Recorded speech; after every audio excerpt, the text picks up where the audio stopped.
Last year, about this time of the year, every weekend they have they have little seed sales, and a lot of the local seed companies have these seed sales. So last year I was invited speaker to one that was here in Montreal at the Biodome. So this year they're moving it to the Hunsett College. So what happened was that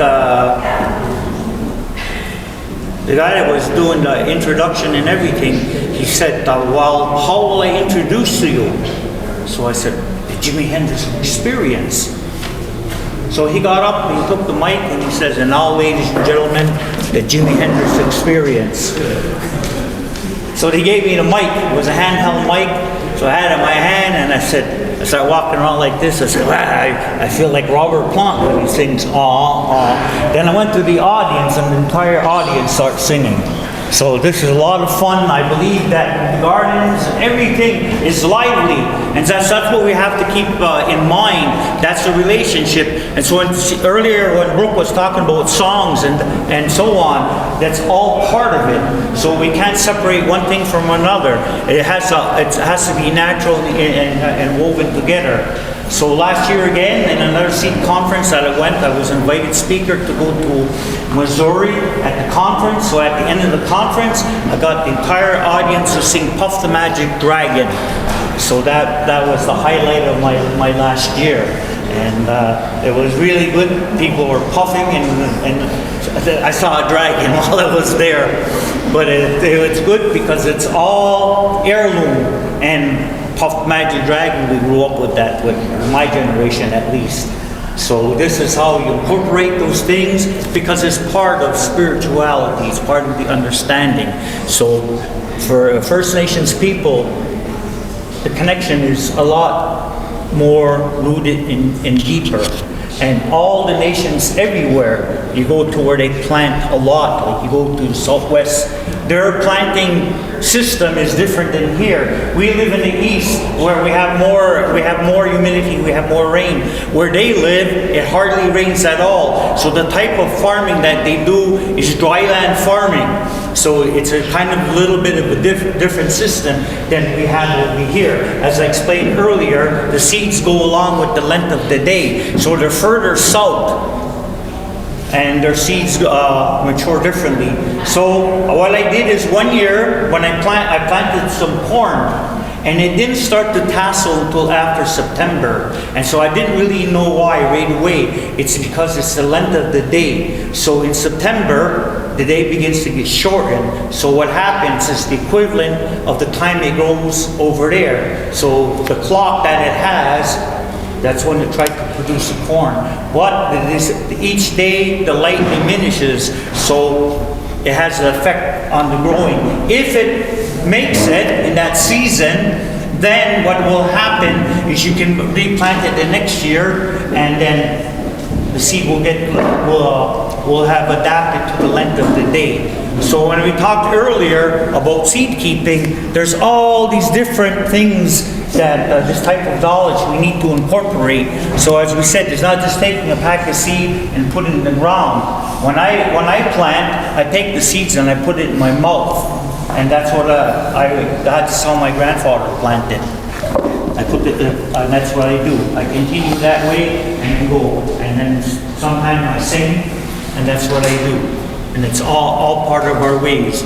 And in the Southwest, in the Midwest, and the Iroquois people, we're the largest corn producers in the continent. And you know, some of it is coming, a lot of it is coming back in our territory.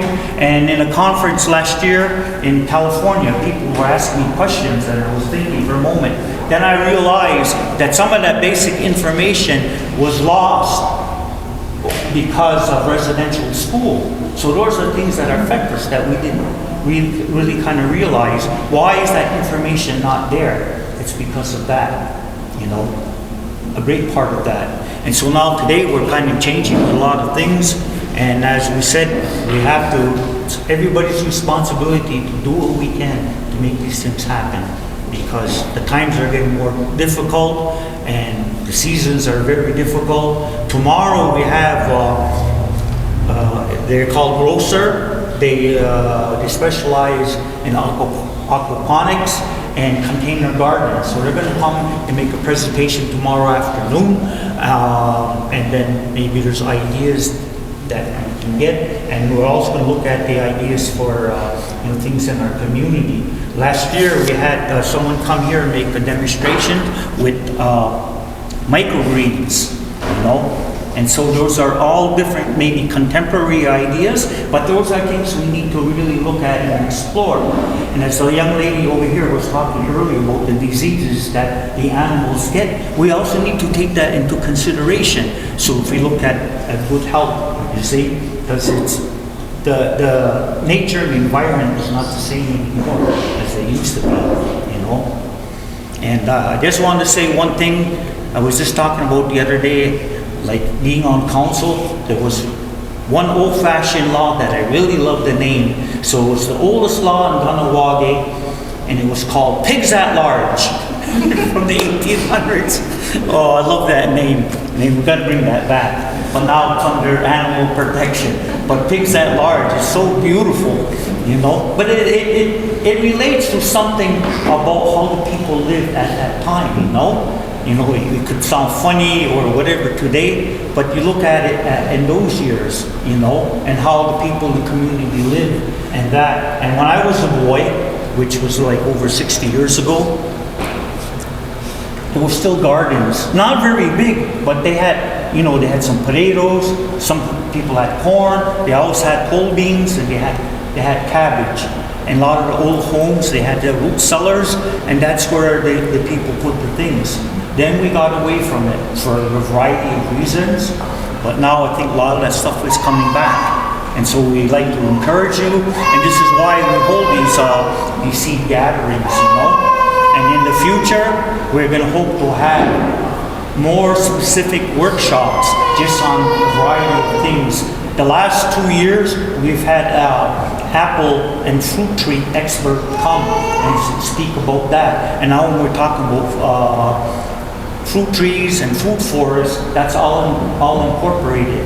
But there are challenges to that. And one of the things, some of the varieties take a long time to grow. So we might not even see any. The ash trees grow more quickly, but popular grows quickly, but some other trees take a long time. If we plant a nut tree, we will never see it. Maybe our grandchildren will, So there's a lot of things, but I think through people, some of the things that they present, it's very valuable knowledge that we should really look at, So now Chuck one day, and he had these great big green peppers, and he was so happy, and he was saying that, but he learned this from Joe Phillips. So Joe Phillips used to plant too, and Joe learned it from this old gentleman. His name was Dick Raymond in Vermont. There's a lot of inter-sharing. So sometimes people have this thing, because it was something that we had talked about in sharing seeds, and also sharing seeds maybe with non-native people. Well, sometimes yes, and sometimes no. There are some varieties that we receive back because of some non-native people have kept them. They felt the importance of them, and they were always willing to share back. So I received the corn about 10 years ago, and from my friends in Ganondagan, and this gentleman had got it. The non-native person had gotten his corn. At that time, he had been growing it 50 years. It was a Seneca variety of white corn. And he went back there, and now he was in his 80s. He said he wanted to give this back so native people could be growing it. So maybe there's only one person growing it. So this goes to show you how things are, because it's not to be negative about anything, but it's to show you really the reality of it. Even though a lot of times people can talk, but to get out there to do the work, it's a different thing. But at the same time, we need to support that. There are different projects that go on. When Randy had the Three Sisters Garden Project, while he worked with Daywalk, and they had the summer students working, and he also went to the manpower office, and they put together or helped people from here take agriculture program in Ormstown. So there's there. So those are those possibilities. And if we get a bigger group, we could have those courses run here. But not only to have that going, we need to utilize our lands that are here and start producing our own food. Yes, it's important to support the food baskets that go on in the community, but they're getting it from the outside. And when it gets tough, where are the outside can get their food from? Then we're gonna get maybe not even anything. So we have to look at it like that also at the same time, because they're having struggles. I see it quite often in the networks that I'm hooked up with. They're struggling.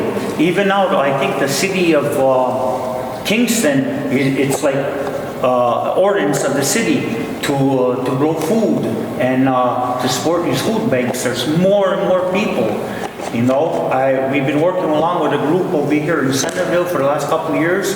It's called Cap Saint Jacques, and they also, through the mayor of Montreal, wanted a native people to go there and utilize some of the lands. And they were telling us how much in 1 year it went from this many thousands to thousands of people for food bank. And what are we doing here? Not that much, you know, but we can improve on that. And one of the things, truthfully, is that a lot of times everybody's got different ideas, and so they don't always blend together. So what we need to do is also bring ourselves together in a cooperative way. Like when we were in Oneida, Wisconsin, there's a lot of independent projects that go on, but they give to the collective. So they supply their food to the elders' food basket. So we went to a place where they're doing chickens, another place they're doing corn, they even have orchard. They bought an orchard. So they're doing apple cider, they're doing apple butter and things like that. They have buffaloes, they have beef, they have all kinds of things. They have fish. They were also bought a farm, and where it's been used for so many years that the soil is dead. They've been working with it to regenerate that soil, and they even managed to have a fish pond, and there's all kind of wildlife returning. So anything is possible, and a lot of people have the interest, and these things can happen. It can happen, and not only can it happen, it has to happen. We're not at a point in the history of even mankind that we have to be proactive. And we're always talking about, well, Native people, this is our ways. So we have to get up and make it happen. You know, to council, we're going to have to push that food security has to be one of our priorities in our community, because when the chief is condoled, the very first action that a chief does in a condolence ceremony is he feeds the people. So it's right there, ingrained in our culture and in our stories from creation to we are today. When we talk about that the life continues. How does it continue? The security of food.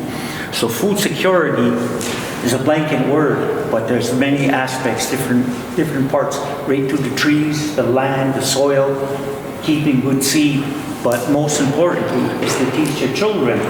So the last number of years I've been invited to speak in California. Unfortunately, this last year I wasn't able to go because it was still in the process of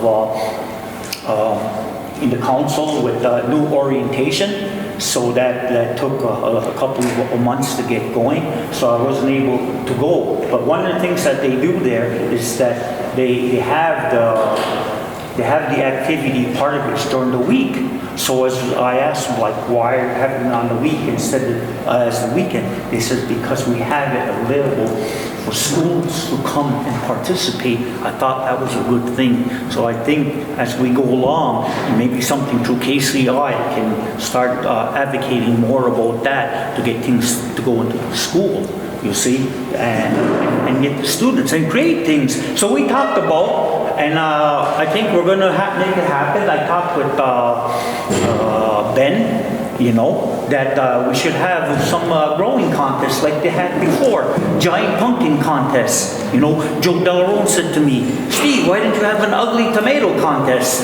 And things like that, and why not? And you know, give a laptop or things like that. There are different people in town that would donate stuff like that. We have to take that responsibility and try to make these things happen.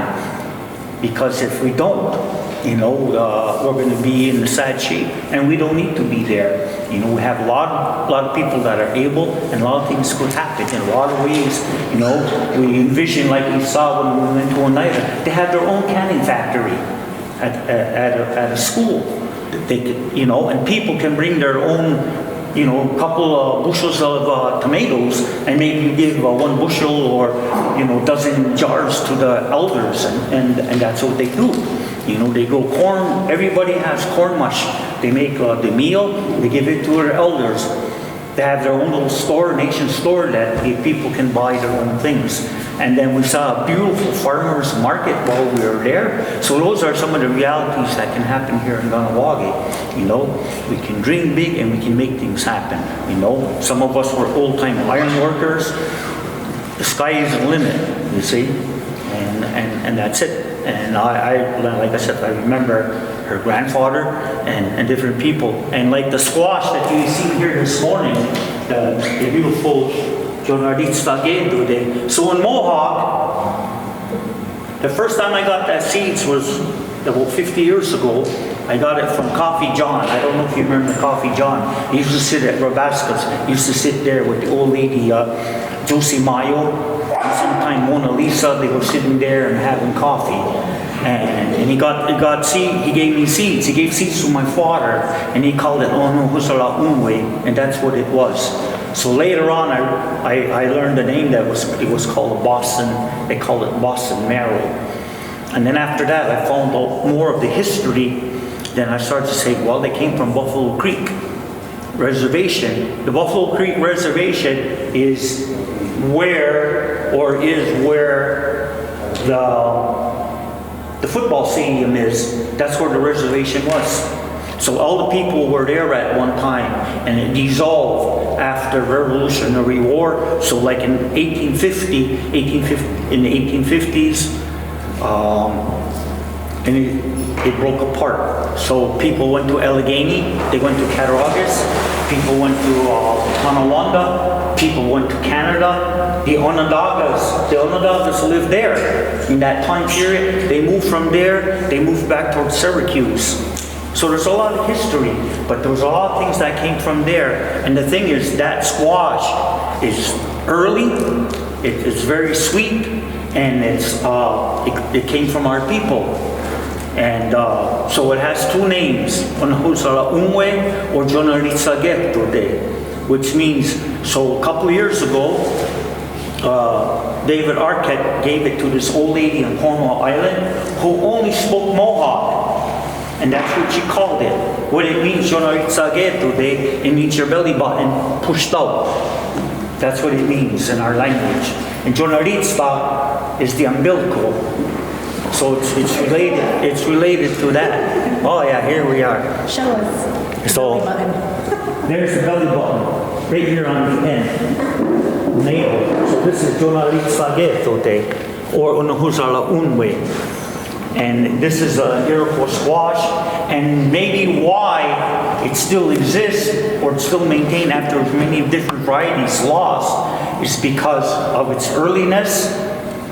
And why they call it Boston Marrow, there was a doctor in the 1800s was out over there, and he got the seeds from the Indians there. And then he brought it back to Boston. So it grew fast. So you have to also kind of put yourself in time periods. So if you go back then, there was no grocery stores. There was no refrigerators. People had to depend on what they got out of the garden. And there was still farmers because towns started to develop. And so what happened, it became very popular. And it makes beautiful pumpkin pie, it makes pumpkin cookies. You can turn it around and eat it quickly, mash it like a vegetable. And it's naturally sweet. You don't really have to put anything in it. You know what I mean? I used to make a thing called squash surprise. So you take the squash, you cook it, you put it in a bowl.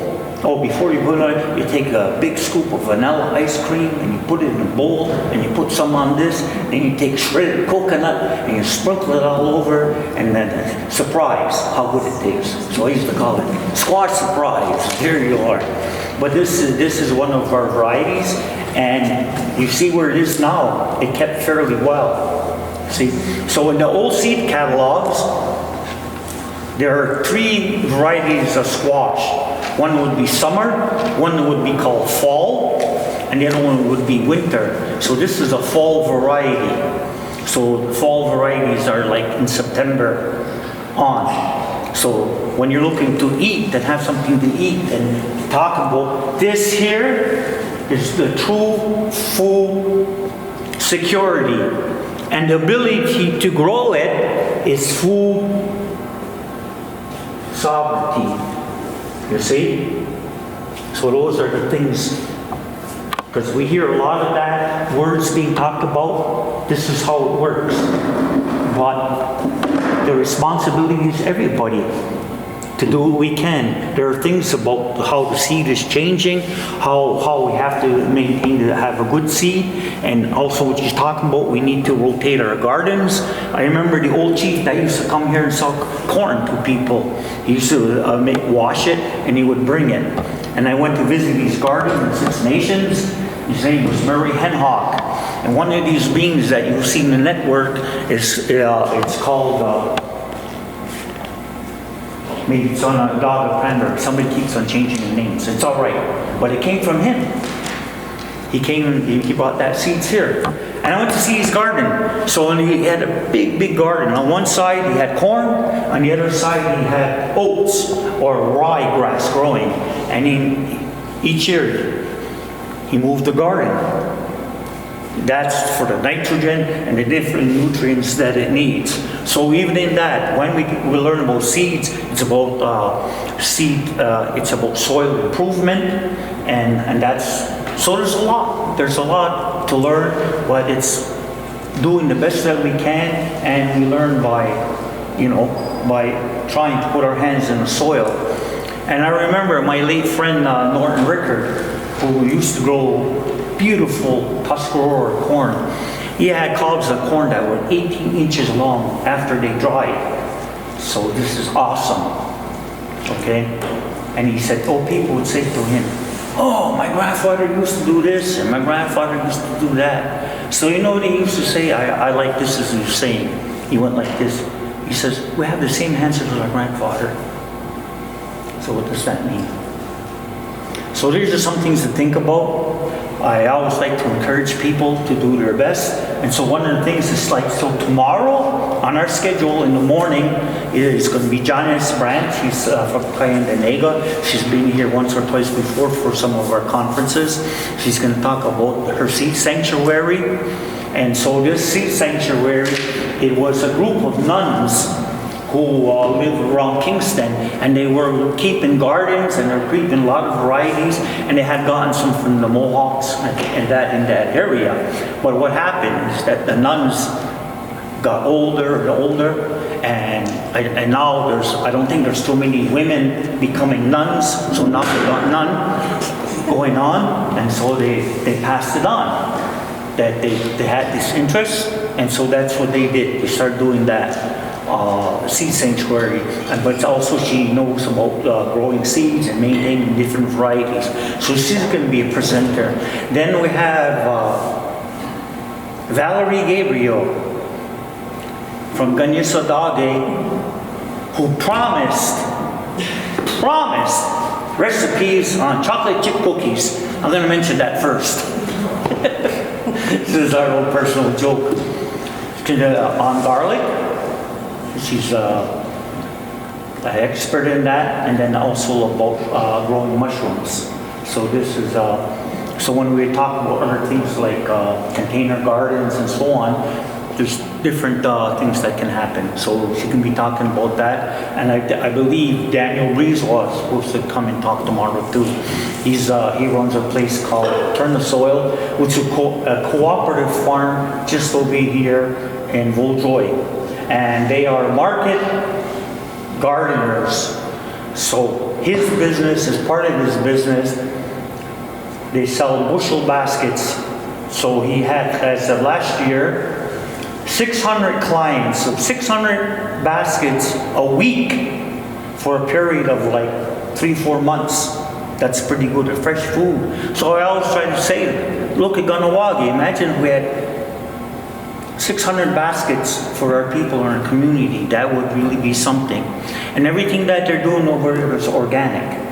So it's possible. And I asked him, how big is your property? He's planting all that on 12 acres of production. And whatever else he has is to turn into like green manure so he can rotate his fields. But that's quite amazing. So he's been there for many years. You see his seeds all over the place now, and it shows a big variety that can be grown in our area. So he's going to be a presenter. Then after lunch, we're going to have Archie Bomberry from Six Nations, and he's going to be demonstrating to be making cornbread. And then we're going to also have Grocer, that's with the container gardens. So maybe in the food security project, we can acquire one of those. And we have some people already that are quite interested. We went to go take like the tour and workshop with them last year, and they offer some workshops. So so there's possibilities, and we have different people in the community, young people ready to be engaged in some of this stuff. So this is what we need to be looking at, you know. Along with that, there's also like microgreens. In the aquaponics, there's that. There's growing like towers. It's all the stuff. There's so many things that are there. So this is what we can have. So, anyways, and just to let you know, I got a petition going to bring back the nuns. That got a reaction out of you. I believe in reactions. So that's it. It's just like sometime I go to the restaurant and they says, what would you like to drink? I say tequila. They go like that. I said, I don't even drink, but it's the reaction. I got attitude. That's important. So anyways, thank you very much for coming today, and hopefully maybe you can come back tomorrow and then on Sunday. So on Sunday, we're going to have like a panel here. The moderator, he's not going to be able to come because there's a death in his family. So we're going to manage. And then after lunch, we're supposed to have a seed sale. So we're supposed to have a couple seed companies come, and also we're supposed to have whoever has a bunch of seeds who want just trade or give it away. It's all good. So one of the original places the seed came from was a company in New Jersey. They were called Orwell and Sons, something like that. So I got this seeds many years ago. I had Dave Arquette and Agozasny, and then they kept on growing it. And I used to talk to them a long time ago, and I said, this belongs to us. So over the years, it's like that, you know. So it's a beautiful squash. So, and there are a couple good squash. The one that he called a horn or crooked neck, that's an Iroquois squash. And it's maybe one of the best than this for earliness. And that one, and another one that's really good is the Candy Rooster squash. And that's actually squash that came from the Cherokees, the real Cherokees, and that was one of their varieties, and they brought it to like a World's Fair or something like that in Louisiana. So anyways, once again, we'd like to thank you all for participating, and we had a wonderful day. Just to let you know, this was a Trump-free event.